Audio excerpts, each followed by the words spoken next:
7 in a row. Boston lost tonight. Toronto lost tonight. The New York Yankees are 2 games out of first place. How we doing, Toronto Blue Jays fans? Because I know that you're nervous. You've seen this before. There's a lot of bravado going around with the Red Sox fans and the Toronto fans. That shit ends next week because the New York Yankees are trending in the right direction. That should make you nervous, Red Sox fans. And that's what you should be worried about tonight as you lay your head on your pillow. Not a lot of power, only 3 home runs. Grounded towards the middle and through into center field. That's going to tie this game. He shows bunt, lays it down hard, fielded there. The throw to first. The sacrifice bunt for Volpe as we do a lot. Infield in, runner going, throw home, and Wells is out. Some loft. Little cue shot into shallow left. That's going to get down for a base hit. He dropped in the wedge instead. Good evening and welcome to another installment of the New York Minute Sports Show. The Yankees win 7 in a row but make it interesting in Chicago. And Dev Low-Leverage Williams rears his evil head again. We've got highlights. We got Aaron Boone's postgame press conference. It's New York Minute Sports. It's New York sports for New York nuts. Let's go! It's New York Minute Sports. It's New York Sports Talk for sports nuts. Good evening and welcome to another installment of the New York Minute Sports Show. And wow, they made it interesting in Chicago tonight. Kam Schlittler came out of the gates tonight, pitched 6 innings, 8 strikeouts, only gave up 4 hits and 1 earned run, and that's the performance you need from one of the rising stars in Major League Baseball today, and that's Killa Kam Schlittler. 8 starts, and he shows why he is the future of the rotation of the New York Yankees. But that's not the story tonight. The story is that this game got interesting late, and that's what the Yankees like to do. And remember, they got the silver platter out, and they were just going to hand it over to the Chicago White Sox tonight. And the Yankees win in spite of the usual suspects. The Yankees win tonight, but they also showed their true colors and reared their evil head. I'll explain. I figured it out watching the game tonight. It's the Three Amigos that are the problem with the New York Yankees. Devon Williams, Austin Wells, and Anthony Volpe. Together we're the Three Amigos. You saw it tonight when Devon Williams came in the 7th inning. And granted, Devon Williams has been lights out. He's been one of the best relievers in all of baseball the last 2.5 weeks. Been striking out the side every time he's been in the game. But you know why he was doing that? Because he had 4-run leads. He had 5-run leads when he was coming in. He was coming in low leverage situations. He was coming in mop-up time in the 5th and 6th inning, and he was lights out.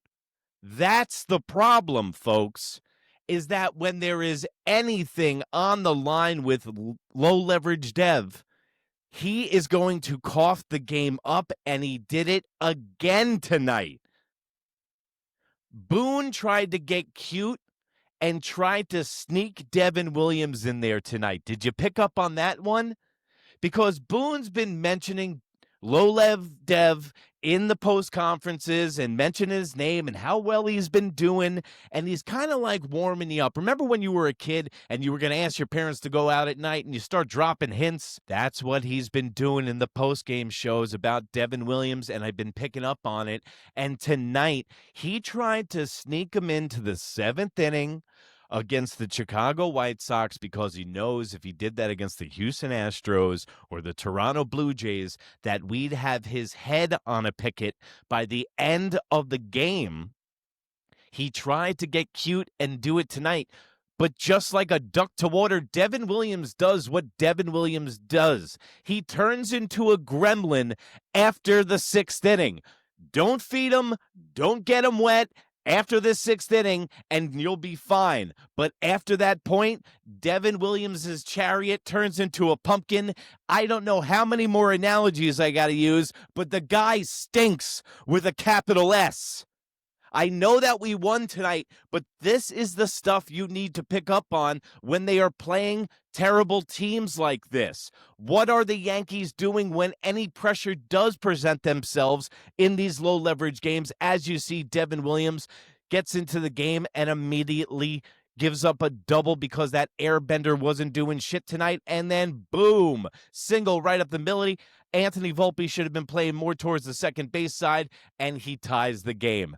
Now, the Yankees, who weren't really using much of their bullpen the whole pen, and we want to calibrate the bullpen and the pitching staff on the approach to next week in the Houston, Detroit, Toronto, and Boston series. So these are crucial outs, and we don't need to use more arms than needed in useless games like this. Now let's talk about the second amigo, Austin Breakfast Burrito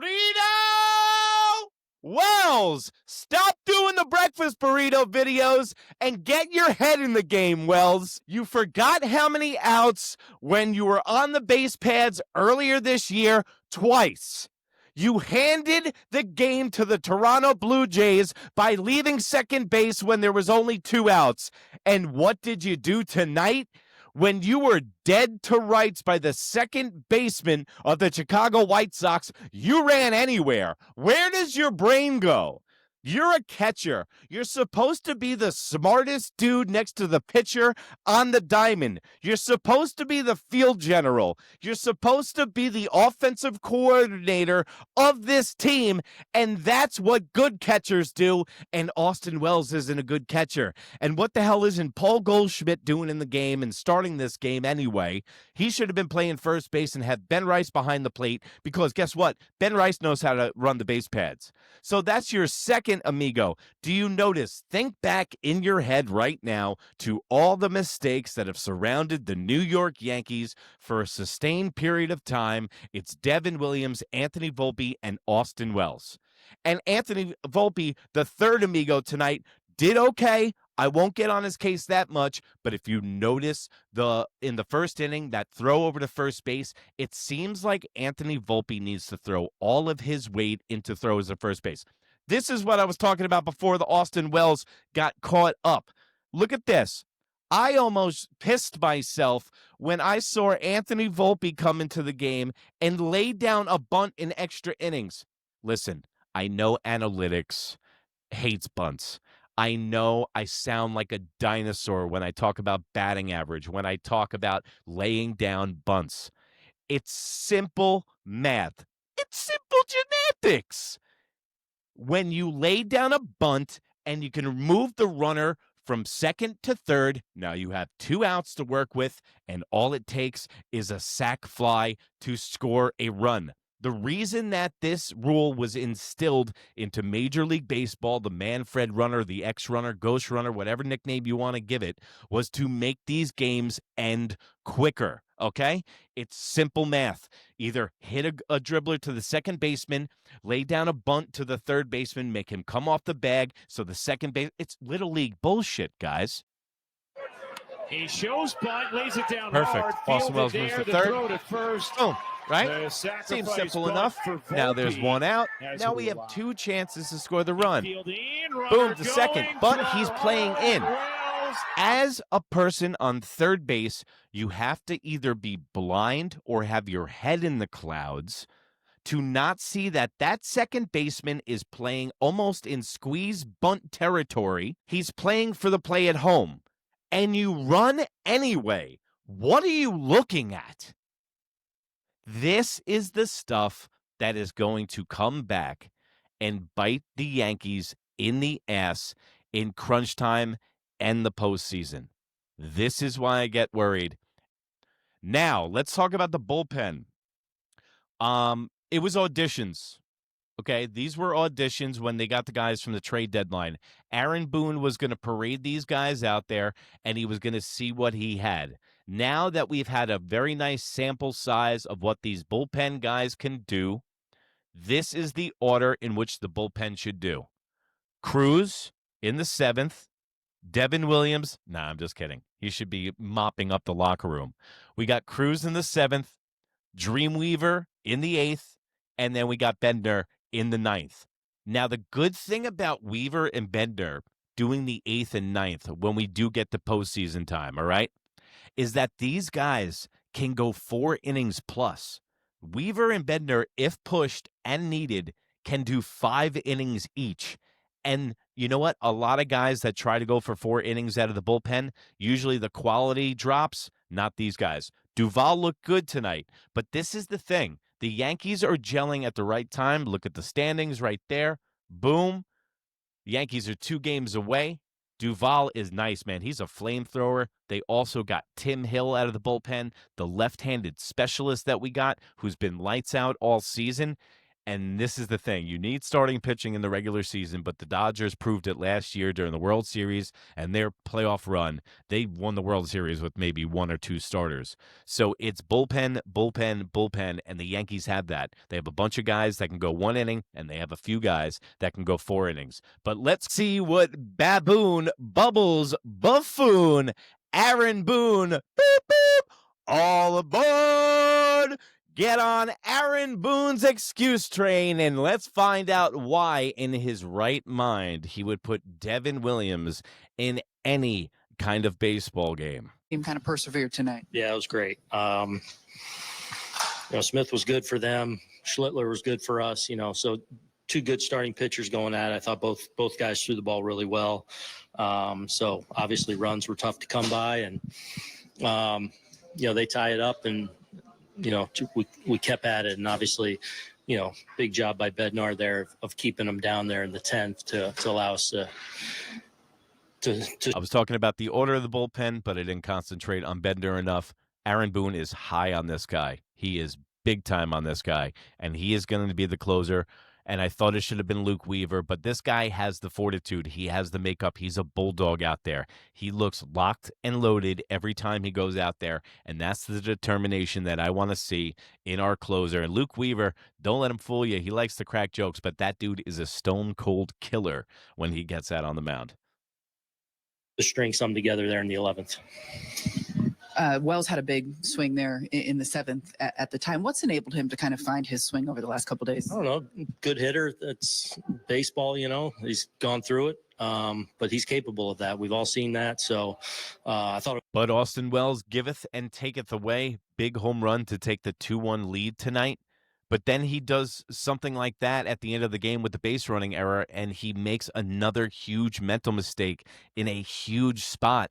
It almost gets lost in the sauce, his home run, because it's hard to, praise this guy with one hand and beat him with the other one, because what he did tonight was inexcusable. I don't care if you hit a home run. Everybody in the Yankees hits a home run, and it's about time Austin Wells should be hitting home runs. He was the 4 hitter at this point last year, and he has fallen from grace. He has been getting hot in the batter's box. I will give him that. He's been hitting for power, but man, that base running mistake is just fucking unreal. It was a great at bat. Most importantly, obviously the end result's a homer, but it's like the pitches he's able to lay off to get to that point. That's Austin. That's when he's at his best there. So really good at bat that led to getting a pitch he could handle and driving out of the park. Is Cam okay? Cam's okay, yeah. Any hesitation in putting him back out there? Yeah, Cam got a comebacker at 102 miles an hour right off his cheek, but he's a big boy. He's 6'6", 225. He's not going to feel it tonight, and he's going to feel it tomorrow, but that's the beauty of being 25, folks. He's probably just going to bounce back and just not even miss a start and keep clicking along. If that hit me in the back, I'd be in a full body cast doing this show right now. There, after he got hit in the forearm? No, once he right away, no. And then when he came in, we were checking on him, and he seems down, and then even checking on him now, he's like, I'm fine. Where specifically was he hit? Right in the forearm? Yeah, in the forearm. Kind of, he's like, he got the muscle, so kind of got lucky His there. forearm. Ooh, that could have been really, dude, that could have been really, really bad if that hit him in his pitching arm. A little bit. Cody said on the field, we all knew they were going to walk Judge, but knowing that to have Bellinger up there against a lefty. Also, talked about it all year, the protection for Aaron Judge provided by Cody Bellinger. I know I've been glazing him all year long, but they walk to get to Cody, and he makes him pay for it, not with a home run, but just a nice Bermuda triangle, bloop single, and that's what Cody does, man. He can hit it to all parts of the field, and he's been indispensable for the New York Yankees this year. In that spot, just what's your level of confidence when you see him step to the plate there with one out? Yeah, definitely. I mean, a little fortunate there. We couldn't throw it out there any better. So we dumped a few out there. You know, they kind of did the same thing to us. It wasn't like, you know, balls were rifling all over the place, but Belly's just been so good in those spots, obviously, all year. You mentioned that. Were you holding your breath there in the 10th inning when they hit one down the right field line that it would stay foul? Yeah, I thought it was fair off the bat. So, it looked fair on the broadcast, and that was a dangerous one. I was sweating it out on my couch. It was a fun game to watch tonight. Let me know in the comments below, guys. How were you feeling on the couch? How are you feeling about 7 in a row? How you feeling about the Yankees, guys? Sound off in the comments and let me know. Then kind of willed it foul. All three of those guys in the 11th went the other way. Did you like their approach off Alexander? I did. Yeah, I thought Goldie started off with a really good at bat, driving it to right, getting the guy to third. You know, Belly got a little fortunate there. I mean, that's a blue. That's a really good stat. 9-game road winning streak, longest since April 20th to May 8th in 1998, and you know how that panned out with that team. Also, Jazz Chisholm getting a little bit of shit for saying that, yeah, we're going to go to the playoffs and we're going to win the World Series. I don't have a problem with that at all. I want my players to say that, absolutely. What do you want them to say? No, we're going to lose in the first round of the wild card. Like, what do you want them to say? Yeah, of course, I want my players. Everyone used to get on Rex Ryan's case for that, saying we're going to win the Super Bowl or we're going to go to the Super Bowl. Well, what's the point here? Well, what's the point every single year? Yeah, I want to get to the World Series and win it. And I think that we can get to the World Series and win it. And when you have that winner mentality, the wins follow, and the Yankees are winning. They're the best team in baseball in the last 25 games, folks. Right, but I thought Jazz was. What about Wells? What about putting in Williams? Because Alexander start hitting this guy. Left, really good swing. He'll, you know, you can't hold him down too long. You know, a hot streak's around the corner, so. The fact that we're swinging the bats well around him right now and get some W's is a good thing. And, you know, good to see him get us on the board tonight with a rocket off looked like a pretty good changeup down. Aaron, understanding there's still a long way to go, but a week ago today, you're 6.5 back. After today's win, you're 2 behind Toronto. Just what are your thoughts on the ground you've made up in the last? Yeah, I mean, we're playing well. Well, nobody asked him any pressing questions at all. I would have been, first question, what'd you say to Austin Wells after the Bonehead play and after what he did earlier this year? What do you say to your players after they do something like that? Hey, Aaron, why did you bring Devon Williams into the 7th inning? Because the Yankees had to win it in extra innings, Aaron Boone. Did you not know that? Did you not watch the same game as us? Because Devon Williams led up a run in the 7th inning to tie the ball game. Why are these reporters not asking anything? They asked the dopiest question. Why didn't Trent Grisham catch the ball down the right field line? Because it was foul, and it was the size of a goddamn phone book. And then Susan, my girl, comes in. Is Cam okay? Yeah, he's good. What about everything else? They're glazing this guy. Did they tell him to take it easy on us? They got to get me in the press circuit over there. They got to get me behind the dumpster outside of Chicago Stadium. Start asking Aaron Boone some pressing questions. Hey, Boone, what'd you say to the Bonehead Wells? What about the Three Amigos? Wells, Volpe, and Williams. But, guys, that's enough from me. Enough complaining. Big win, 7 in a row. The Yankees were 6 games back 2 weeks ago. Everything's pointing in the right direction. It's right in front of them, as Aaron Baboon would like to say. And this show is right in front of you, right here New York Minute Sports. Please like and subscribe. Really tickles that algorithm and tickles me, to be honest. And remember, if you can't be good, be bad, baby. Bye.